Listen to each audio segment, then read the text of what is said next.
This dessert is dangerous and I don't want you to try it. So let's take a look at it. Now, what's so crazy about this dessert is how quickly it comes together and just how tasty this is. So if you're craving something that's sweet, exotic, simple at the same time, then this dessert, this Sooji Kheer, semolina pudding, whatever you want to call it, is going to be ready in about 20 minutes. And it's going to be great every time, hot, cold, whatever.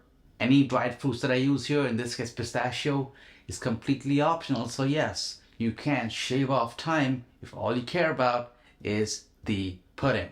I'm going to roast my pistachios first and I'll worry about deshelling it later. Actually, the shell will help protect the actual fruit inside from getting too cooked.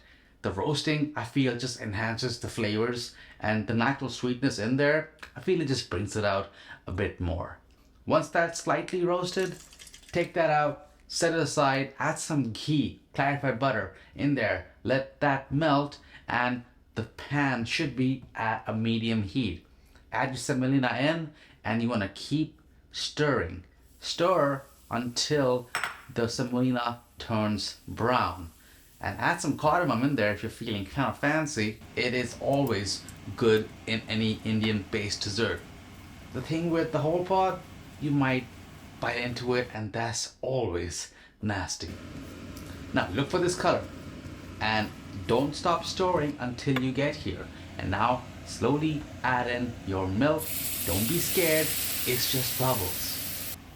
And then add your sweetener. I'm using maple syrup. I feel like nothing else really truly hits the sweet notes like maple syrup.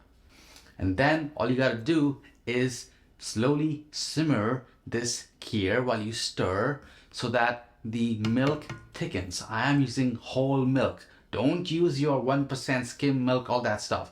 It's not gonna work. Whole milk or a combination of 2% with cream. You're gonna wait for this kheer to get thick. Something more special in there is saffron. Yes, some nice strands of it. It always adds a ton of fragrance, a ton of color, and the flavor is just something that's indescribable. While that's going on, I'm gonna lightly crush up my pistachios for garnish at the end.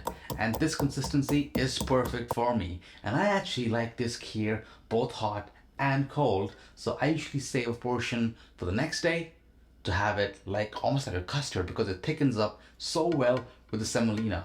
And if you're wondering what the hot version is like, think of something that's really creamy yet grainy at the same time, kind of like having cream of wheat. It's just a really pleasant texture to have for dessert, and this is why I don't want you to make it. It's addicting.